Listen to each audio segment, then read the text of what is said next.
Ritualistic crimes do not have one agreed-upon definition.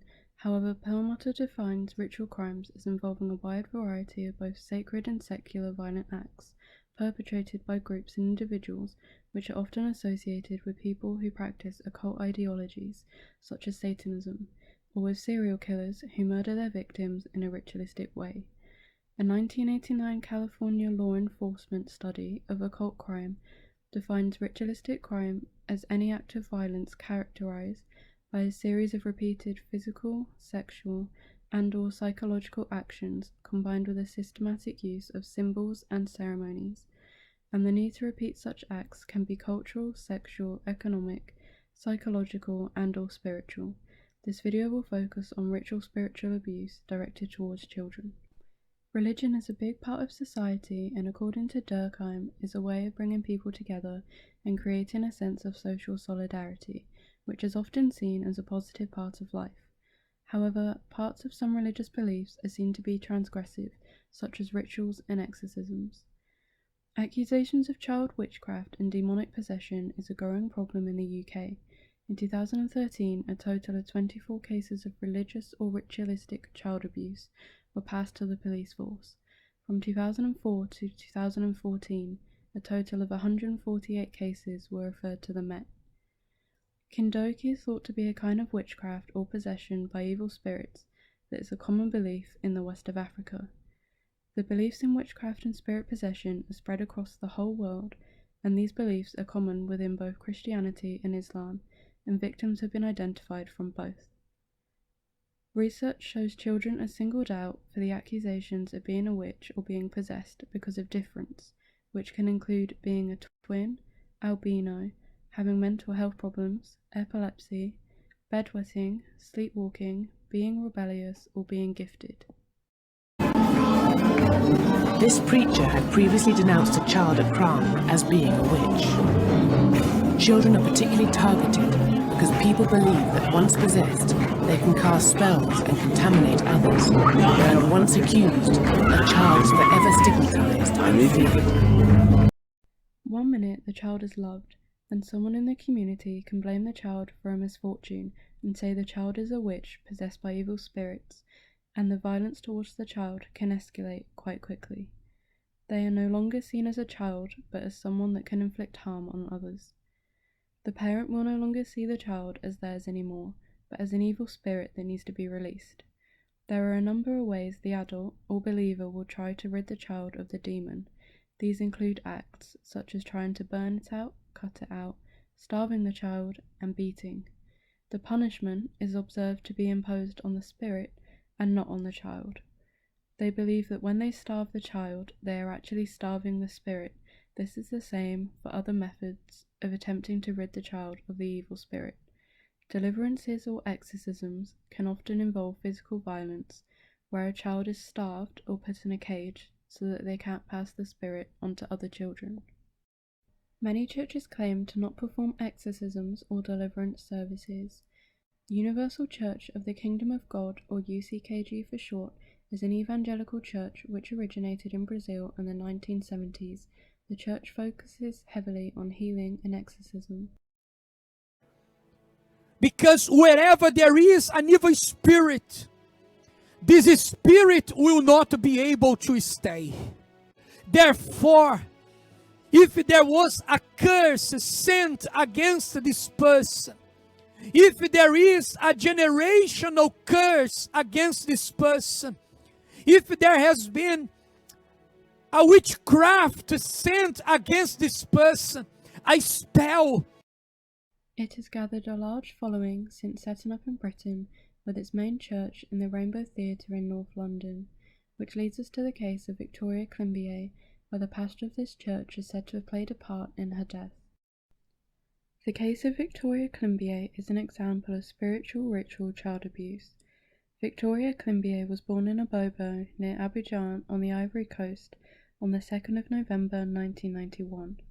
Victoria was brought to the UK by her great-aunt Marie-Thérèse Quau, as her parents believed she would have a chance at a better life, which was a common occurrence within the family's culture. They arrived in London in April 1999, where Victoria's name was given as Anna, due to a fake passport being used. The name Anna was used as Victoria was in fact a substitute for another girl called Anna that Quao intended to take. However, Anna's parents had second thoughts, which is why Victoria was instead chosen and became to be known as Anna during her life in the UK. The exact date of when the abuse started is not known, but it is thought to have gotten worse when Quao met Carl Manning, a bus driver, whom she formed a relationship and later moved in with him in July 1999. Quao believed Victoria was possessed by evil spirits, and during Victoria's abuse, she was burnt with cigarettes, tied up for periods of time which were longer than 24 hours, and hit with bike chains, hammers, and wires. Victoria's blood was also found on Manning's football boots. Quao had told friends that the demons were making Victoria wet herself, soil the house, prostitute herself in the Ivory Coast, and put feces and food and cockroaches on everything she could find. Their friends also believed Victoria was possessed. There were various visits from social workers and to hospitals where individuals suspected something was wrong, but nothing happened about it and the abuse continued. Quao had taken Victoria to the Joy Baptist Church in northwest London, which she attended fairly regularly, and she told the pastor, Pat Menser, Victoria was possessed by a demon because she was wetting herself. The pastor recommended that Quao prayed and that she took Victoria to the UCKG. When Quao moved in with Manning, she took Victoria to Mission Ensemble Pour Christ, where Pastor Pascal Rome offered prayers to cast out the evil spirits and thought that her injuries were due to demonic possession. Victoria was taken to a deliverance from witchcraft service before she was taken to see Pastor Lima at the UCKG the next day. Pastor Lima said that Victoria had told him that Satan had come to her in a dream as a snake and controlled her life and had told her to burn her body. Lima told Quao that he and others would pray and fast for Victoria all week to try to rid her of the evil spirits, and that the congregation's efforts would culminate in exorcism of the devil from Victoria at a deliverance service. However, she died the day that it was due to happen. According to Pastor Lima, these deliverance services happen on a Friday, where the church offers strong prayer to destroy witchcraft, devil possession, bad luck, bad dreams, and spiritual problems. Victoria spent most of her last days living and sleeping in a bath in a cold bathroom, tied up inside a bin bag, lying in her own urine and feces, and being fed like a dog. Manning eventually stopped tying Victoria up inside a bag as it was starting to corrode her skin, and he was concerned that other people may notice. However, the other forms of abuse continued. The day before her death, Quao took Victoria back to the UCKG, where Pastor Lima recommended that they go to the hospital. When Victoria was admitted to the hospital on the evening of February 24, 2000, she was malnourished, bruised, and deformed, and her body temperature was so low that it could not be recorded on a standard hospital thermometer. She was taken to a pediatric intensive care unit where she died on the 25th of February 2000 from pneumonia. This was never going to be a straightforward case, or indeed an easy case. Marie-Therese Quao's defense was that Victoria's condition was due to the fact that she was possessed by demons. There will be times when what they say may cause you distress. And she maintained that throughout.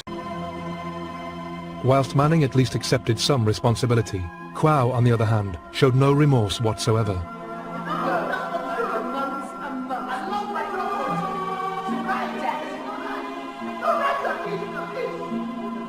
Her behaviour throughout the trial shocked everyone present. The way she chuckled in such a menacing way and laughed dismissively. Yes, it made the hairs stand on the back of my neck. This is the only time I have genuinely felt I was in the presence of evil. At her post-mortem, Nathan Carey, a Home Office pathologist, recorded evidence that Victoria had no less than 128 separate injuries and scarring all over her body. An inquiry was carried out into her death in 2003 by Lord Lamming, which led to changes in the way children's services were structured in England and Wales, and introduced better training for children's professionals to recognise signs of abuse. And in 2004, the Children's Act was formed, which created local children's safeguarding boards in England and Wales. An inquiry into the UCKG after the Victoria Climbié case found no evidence that the church claimed to be able to heal individuals or to rid them of evil spirits. However, after doing my own research on the website, I saw that they still have a service on Fridays called Spiritual Cleansing, with the description reading, "All evil needs to prosper is for good people to do nothing. Receive strong prayers with the laying on of hands and determine your deliverance and spiritual protection." Victoria was supposed to attend one of these services. This shows that exorcism and deliverance services are still a part of some churches' practices. The Department of Education released figures estimating a rise of 900% in spiritual ritual child abuse cases reported in England since 2011, meaning that it is highly likely that children are still being taken to these services and abused, despite the amount of child protection reforms introduced after the death of Victoria Climbié.